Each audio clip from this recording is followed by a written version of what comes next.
وہ پتھر جہاں سیدہ حاجرہ دوڑی ہیں اللہ نے فرمایا یہ اللہ کی نشانیاں ہیں. نسبت ہے اللہ کی بندے کے ہے پتھر، لیکن ہمیں پتہ چل گیا اگر پتھر کی نسبت ہو جائے اللہ کے نیک بندوں کے ساتھ تو رب قرآن میں اس کا بیان فرمائے اور فرما دے کہ یہ رب کی نشانیاں ہیں. تو بتاؤ تو وہ پتھر کیسا ہوگا جسے میرے مصطفیٰ نے ہاتھوں میں پکڑ کر چوما ہوگا. حجر اسود جسے سرکار نے چوما ہوگا، اس پتھر کا کیسا عالم ہوگا، اس پتھر کی کیسی شان ہوگی کہ حضرت عمر فاروق نے جب چوما نا اس پتھر کو تو فرمایا پتھر تو ایک پتھر ہے لیکن میں تمہیں کیوں چوموں؟ میں صرف اس لیے چومتا ہوں کہ میرے مصطفیٰ نے چوما ہے تو تم پتھر، وہ پتھروں کو چوما نہیں جاتا لیکن میرے محبوب نے چوما ہے اس لیے چوم رہا ہوں. اور پھر شان بھی مصطفیٰ نے بیان فرما دی اگر نسبت اور تعلق مضبوط ہو جائے پھر وہ چیز آگ نہیں رہتی. سرکار نے فرمایا وَمَا مَسَّهُمَا مِنْ ذِي عَهْدٍ وَلَا سَقِيمٍ إِلَّا شُفِيًّا. ارے اگر تم جاؤ کبھی حرم کعبہ میں یہ سعادت مل جائے حجر اسود کو چومنے کی، حجر اسود کو چھونے کی. میرے مصطفیٰ فرماتے ہیں لوگوں سن لو اگر کسی غم زدہ نے آ کر اس پتھر کو چوم لیا، بیماری والے نے آ کر اس پتھر کو چوم لیا، آفت زدہ نے آ کر اس پتھر کو چوم لیا، فرمایا اس کو مس کرنے والے کے رب بلاؤں کو بھی دور کر دے گا، وباؤں کو بھی دور کر دے گا، بیماریوں کو بھی دور کر دے گا، اس کی آفات کو بھی دور فرما دے گا. صرف مس کیا. لوگ کہتے ہیں نہیں جی مزارہ تو نہیں جانا چاہیے. حضور نے فرمایا بھائی اس پتھر کے پاس آؤ تو فیض وہاں سے بھی ملے گا. چھو لو کیونکہ اسے چھویا ہے مصطفیٰ نے. وہ کوئی عام پتھر ہے، وہ کوئی معمولی پتھر ہے، بڑی شانوں والا، بڑی عظمتوں والا سرکار کے لب لگے ہیں. اگر تمہارے ہاتھ لگ گئے نا بیماری ہوگی تو بیماری ختم ہو جائے گی، مصیبت ہوگی تو مصیبت بھی دور ہو جائے گی. ایسے تو نہیں دیوانے جو وہاں پر گئے دیکھو تو کیسے تڑپ رہے ہوتے ہیں. کاش میرا ہاتھ لگ جائے، لب لگ جائے، لب نہ بھی لگے وہاں پر پہنچنا نصیب ہو جائے. کس وجہ سے کہ وہاں حضور کی نسبت ہو گئی ہے. میرے محترم بھائی یہ نہ سوچ کہ یہ عمل کر رہے قرآن پڑھ رہے بھائی تو نے نہیں پڑھنا نہ پڑھ، اس کو تو پڑھنے دے، اس کو تو نعت پڑھنے دے، اس کو تو قرآن پڑھنے دے، اس کو تو ذکر کرنے دے، اس کو تو صدقہ کرنے دے. نہیں جی اسی بھی نہیں کرنا تے نہ انہوں نے کرن دینا. یہ ماحول ہے. اللہ اکبر. میرے محبوب دو عالم صلی اللہ علیہ وسلم کی آخری بات کرنے لگا ہوں جی. اچھا آخری بات صرف آدھے گھنٹے کی بات ہے، توجہ سے سن لینا. صرف آدھے گھنٹے. کون کون سننا چاہتا ہے؟ اگر تھک گئے تو پاس کر دینا. صرف آدھے گھنٹہ ٹائم دیکھ لیں، آدھے گھنٹے سے زیادہ نہیں ہوگا. بات ایک ہی ہوگی. اب اس کے ذمن میں بہت ساری باتیں ہو جاتی ہیں. پھر وہ بات کیا ہے؟ حضور کے ہم غلام ہیں، سرکار کے نوکر ہیں. یہ جو پرفتن دور ہے میں آپ کی آنکھیں کھولنے لگا ہوں. یہ پرفتن دور ہے نا، بڑے چسکے لے رہے ہوتے ہیں موبائل پکڑ کر. کیا بات ہے جی بلے بلے ہے تو بندہ حدیثاں دے والے ہی پڑھ دیندا ہے. ایک قرآن و حدیث تو بات گال ہی نہیں کرتا. لیکن آپ لوگ ہیں عوام، آپ کو تو پتہ ہی نہیں ہے. علم سیکھنا ہے نا تو کسی عاشق سے سیکھو. عالم بھی ہو، عاشق بھی ہو، محبت والا ہو، دل میں اس کے محبت رسول ہو. اگر ایسا نہیں ہوگا نا تو یقین جانو تم علم نہیں سیکھ سکتے. شیطان کے پاس تھوڑا علم تھا، بڑا علم تھا، فرشتوں کا استاد ٹھہرا تھا، ذلیل ہو گیا. محبت نہیں تھی نبی کی دل میں. تو محبت جو ہے نا یہ دل میں، یہ پہلی شرط ہے، یہ نہ نکلنے دینا. اگر کوئی نکالنے والا ہو تو اس کو دور کر دینا. ختم بھائی تیرا میرا تعلق. یہ تو بنیاد ہے، یہ تو جڑ ہے. میں ایک کلپ سن رہا تھا اور اس پر میری گفتگو ہے. وہ کلپ یہ تھا، آپ کو بھی سنا دیتا ہوں. بڑے بڑے بہک جاتے ہیں بھائی، پڑھے لکھے بڑے بہک جاتے ہیں. مرزا جیلمی کا نام سنا ہے کسی نے؟ نہیں سنے چلو دفعہ کرو، نہ ہی سنے. لعنت پہ دوست ہے. حدیث بھی جناب وہ حدیث کا حوالہ دیا، قرآن کی آیت. اب اس کا میں کل ہی اتفاق سے کلپ سن رہا تھا، کل کی بات ہے. بڑا یار مجھے عجیب لگا، دکھ ہوا اس بات پہ. اس نے کہا کہ قرآن میں کیسی آیت بھی ہے کہ یہ جو عاشق بنے پھرتے نا بڑے بڑے، یہ نہیں پڑھیں گے. چیلنج دے دیا. میں چیلنج کرتا ہوں یہ آیت پڑھ کے دکھائیں. میں وہ آیت پڑھنے لگا ہوں.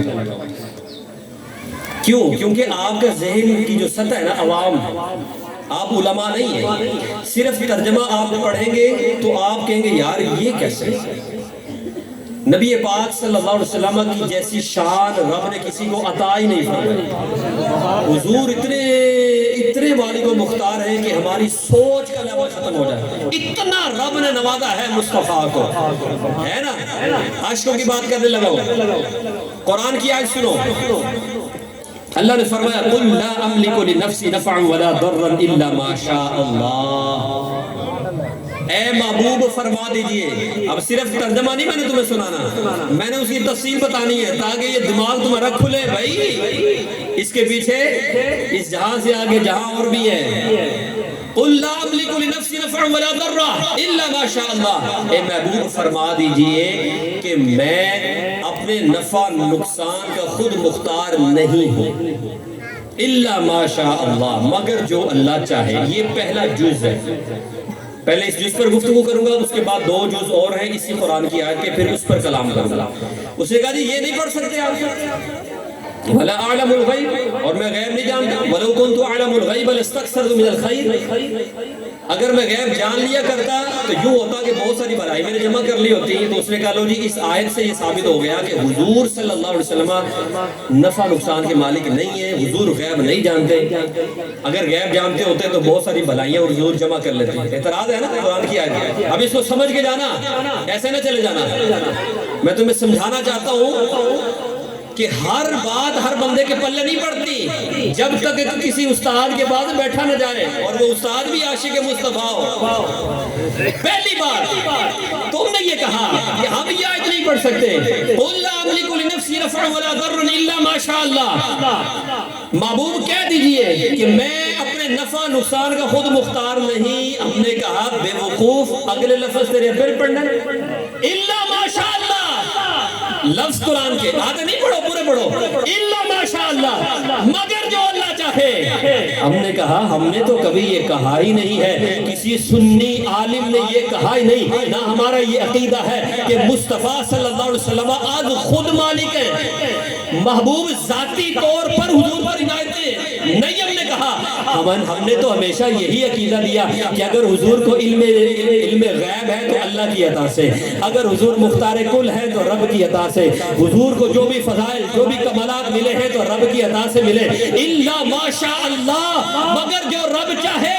اب میری سن، میں تمہیں بتاؤں کہ رب کی چاہت کیا ہے، الا ما شاء اللہ میں کیا ہے، اس کے رموز کو سمجھ۔ میرے محبوب صلی اللہ علیہ وسلم کے لیے رب کی چاہت یہ ہے کہ محبوب پتھر کو چوم لے تو وہ بھی نفع بخش ہو جائے۔ تو کہتے حضور نفع نقصان کے مالک نہیں۔ میں نے کہا وہ پتھر جو حجر اسود ہے تعلق حضور کے ساتھ ہوا تو وہ بھی نفع دینے لگ گیا، تو مصطفیٰ کی بات کرتا ہے۔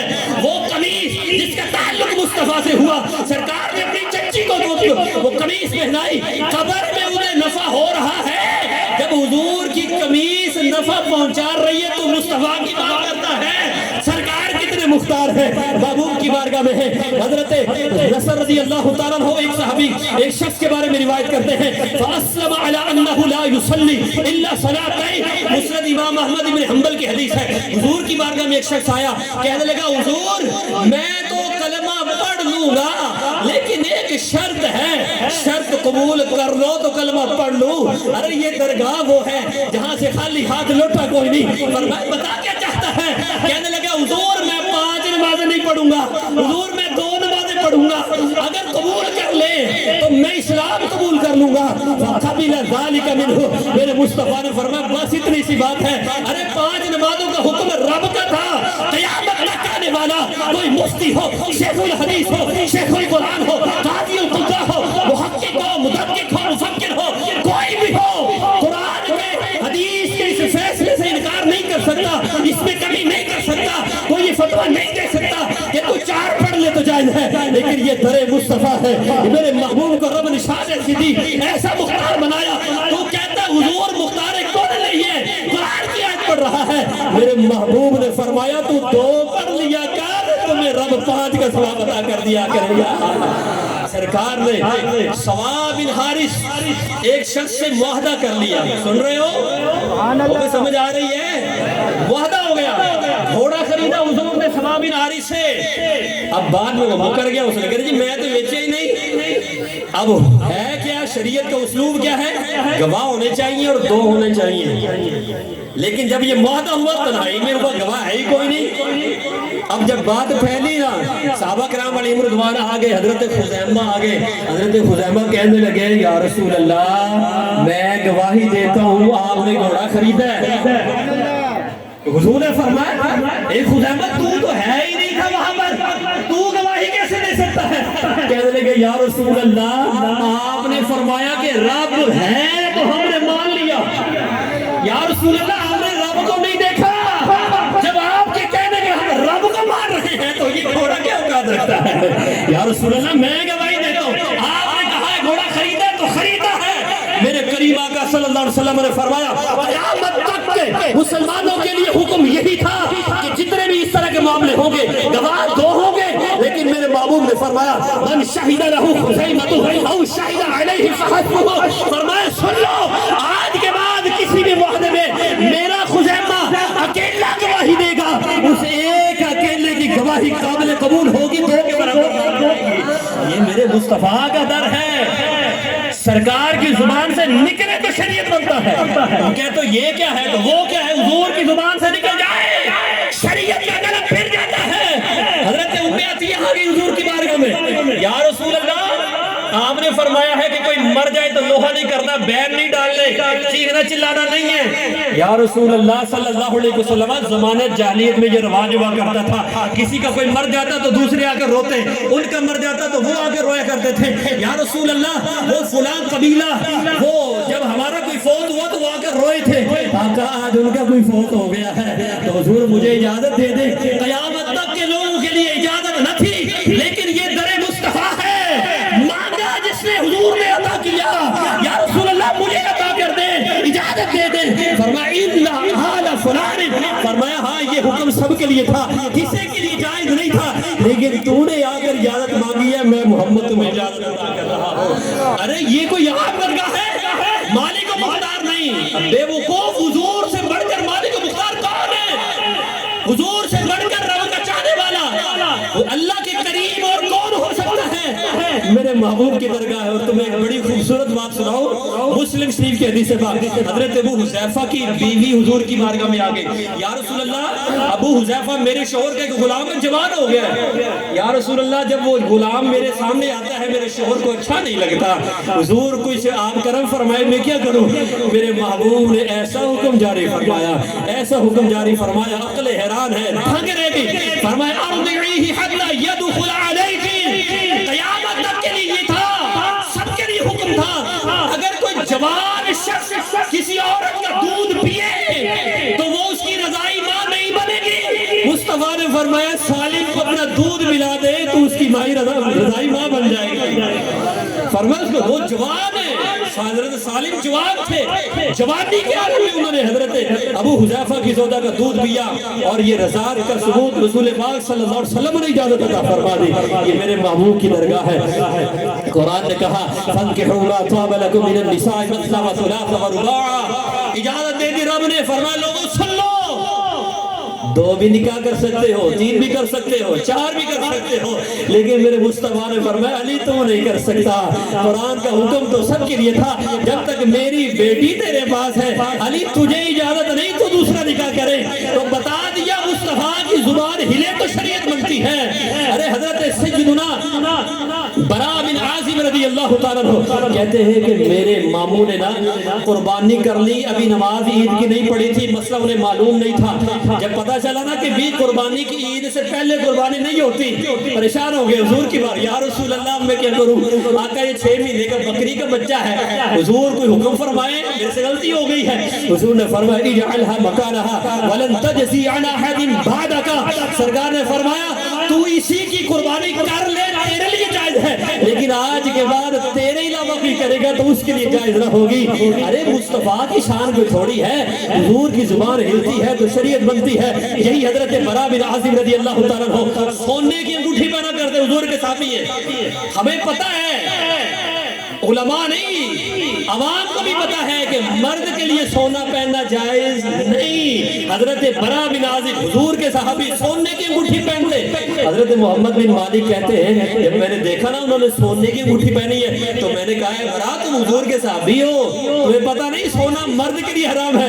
کہنے لگا ذرا پھر میری بات بھی سن لے، میرے محبوب کا زمانہ ہے، حضور مال غنیمت تقسیم فرما رہے ہیں، جب سب کچھ تقسیم کر دیا یہ سونے کی انگوٹھی رہ گئی۔ سرکار کبھی نظر اٹھاتے ہیں اور کبھی نظر جھکاتے ہیں۔ 3 مرتبہ حضور نے نظر اٹھا کر صحابہ کو دیکھا اور تیسری مرتبہ مجھے فرمایا برا ذرا میرے قریب تو آؤ۔ فرمایا حضور نے میری کلائی کو پکڑا اور یہ سونے کی انگوٹھی مجھے عطا فرمائی اور فرمایا البس ما کساک اللہ ورسولہ، فرمایا برا جو اللہ اور اس کا رسول تمہیں پہنائے اسے پہن لو۔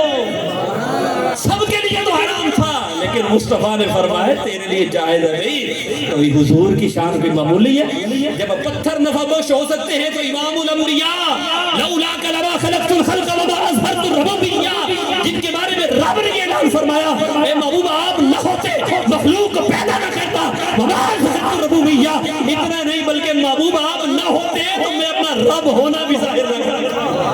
اتنی شانوں والے ہمیں جی وَلَوْ كُنْتُ أَعْلَمُ الْغَيْبَ لَاسْتَكْثَرْتُ مِنَ الْخَيْرِ، قرآن کی آیت ہے، تم نہیں پڑھ سکتے مجمع میں؟ ہم نے کہا پڑھ سکتے ہیں، عقل کے اندھے ذرا عشق کے ساتھ تو سیکھ ہم سے بیٹھ کے اس شاخ سے پوچھ اس کا مطلب کیا ہے۔ اگر میں غیب جانتا ہوتا تو یوں ہوتا کہ بہت ساری بھلائی میں نے جمع کر لی ہوتی۔ پہلے تو مجھے یہ بتاؤ ابھی سے یہ ثابت کرنا کہ حضور غیب نہیں جانتے۔ ہم نے کہا بھئی فیصلہ تب ہوتا ہے جب قرآن سارا ہی پڑھو۔ ایک آیت پڑھو گے نا اور دوسری آیت کو نہیں پڑھو گے تو پھر تم یوں ہی کرو گے۔ قرآن میں رب نے یہ نہیں فرمایا عالم الغیب فلا یظہر علی غیبہ احدا الا من ارتضی من رسول، اللہ نے فرمایا غیب کو جاننے والا اللہ ہے، وہ اپنے غیب پر کسی کو اطلاع نہیں دیتا لیکن اپنے رسولوں میں سے جس کو چاہتا ہے چن لیتا ہے۔ وہ بتاؤ تو وہی رسولوں کو چنتا ہے، امام الانبیاء کو نہیں چنا ہوگا؟ یہ وہ محبوب ہے، قرآن کہہ رہا ہے وما هو علی الغیب بضنین، میرے مصطفیٰ وہ ہے جو غیب بتانے میں بخل نہیں فرماتے، سخاوت اختیار فرماتے ہیں، غیب بتا دیتے ہیں۔ مصطفیٰ وہ ہے، حضرت عمر فاروق رضی اللہ تعالیٰ فرماتے ہیں، مسلم شریف کی روایت ہے، کہتے ہیں ہم ایک سفر میں تھے فأخبرنا عن بدء الخلق حتى دخل أهل الجنة منازلهم وأهل النار منازلهم حفظ ذلك من حفظه ونسيه من نسي۔ حضرت عمر فاروق کہتے ہیں سفر کا دوران یہ تھا، مصطفیٰ جان عالم کھڑے ہوئے ابتدائے خلق سے لے کر انتہائی خلق تک، جب تک مخلوق رہنی ہے، جب سے مخلوق بنی ہے، حضور نے ہمیں سارا کچھ ہی بتا دیا۔ پر میں اتنا نہیں حتی دخل اہل الجنت منازلهم واہل النار منازلهم، بلکہ حضور نے بتا دیا فلاں فلاں بندہ جہنم میں جائے گا، فلاں فلاں بندہ جنت میں جائے گا۔ اتنا علم اللہ نے مصطفیٰ کو عطا، تم کہتے ہو ولو کنت، یہاں پر جو لفظ ہے نا ولو کنت اعلم الغیب، ہم نے کہا وہ ذاتی کی بات ہو رہی ہے کہ از خود حضور نہیں جانتے لیکن رب کی عطا سے بہت کچھ جانتے ہیں۔ اچھا آگے لفظ لستکثرت من الخیر، اگر میں غیب جان لیا کرتا تو یوں ہوتا کہ بہت بھلائی جمع کر لیتا۔ اور بھائی اگر بہت بھلائی مصطفیٰ کے پاس نہیں تو پھر کس کے پاس ہے؟ قرآن پڑھو۔ رب نے فرمایا انا اعطیناک الکوثر، محبوبہ ہم نے آپ کو خیر کثیر عطا کر دی، ہم نے آپ کو خیر کثیر۔ تم کہتے لستکثرت من الخیر، غیب جانتا ہوتا تو بڑی بھلائی ہوتی۔ اب قرآن کی دوسری آیت تیرے امام میں پڑھ لی انا اعطیناک الکوثر، محبوبہ ہم نے آپ کو خیر کثیر عطا فرما دی۔ اور قرآن نے فرمایا ومن یؤت الحکمۃ فقد اوتی خیرا کثیرا، لفظ قرآن کے میری جتنی بھی باتیں یہاں پر ہوئی ہیں یا میں نے قرآن پڑھا یا حدیث پڑھی ہے، رب نے فرمایا ومن یؤت الحکمۃ فقد اوتی خیرا کثیرا۔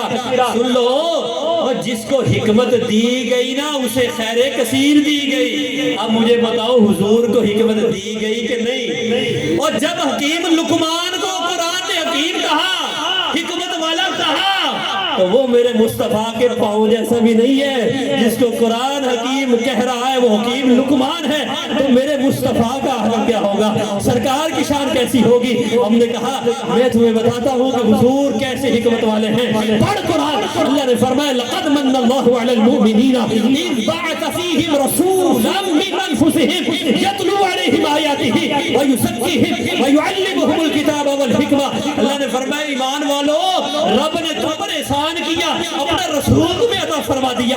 وہ رسول کرتا کیا ہے, یتلو علیہم آیاتہ, قرآن کی تلاوت کرتا ہے, اللہ کی آیات پڑھتا ہے. ویزکیہم, انہیں خوب پاکیزگی عطا کرتا ہے. وَيُعَلِّمُهُمُ الْكِتَابَ وَالْحِکْمَةَ, رسول کرتا کیا ہے, ان لوگوں کو قرآن کی تعلیم بھی عطا فرماتا ہے, حکمت کی تعلیم بھی عطا فرماتا ہے. اب تو کہو جی جس کے بعد حکمت ہو ہی نہ, وہ آگے حکمت کیسے سکھائے گا. قرآن نے کہا یہ محبوب حکمت سکھاتے ہیں, سکھاتا وہی ہے جس کے بعد ہو. اور قرآن نے فرمایا جس کے بعد ہے رب نے اسے خیر کثیر عطا فرما دی ہے. میرے بھائیو, اور فتن دور ہے, فتنے بڑھتے جا رہے ہیں. اپنی مرضی کا مولوی نہ چنا کرو, اس کو دیکھو جو قرآن اور حدیث پڑھتا ہے, دل میں عشق مصطفیٰ ہے, دل میں محبت نہیں ہے. جتنی بھی قرآن پڑھے, جتنا بھی قرآن پڑھے, چھوڑ دو, کیونکہ اس کے بعد بنیاد ہی نہیں ہے, اصل ہی نہیں ہے, اس کے دل میں عشق رسول ہی نہیں ہے, وہ تمہیں کیا سکھائے گا. اللہ تعالیٰ اس محفل کو قبول فرمائے, حضور کے پیارے ذکر کے صدقے سے محمد جی کے درجات بلند فرمائے. آمین بجاہ نبی الامین صلی اللہ علیہ وسلم.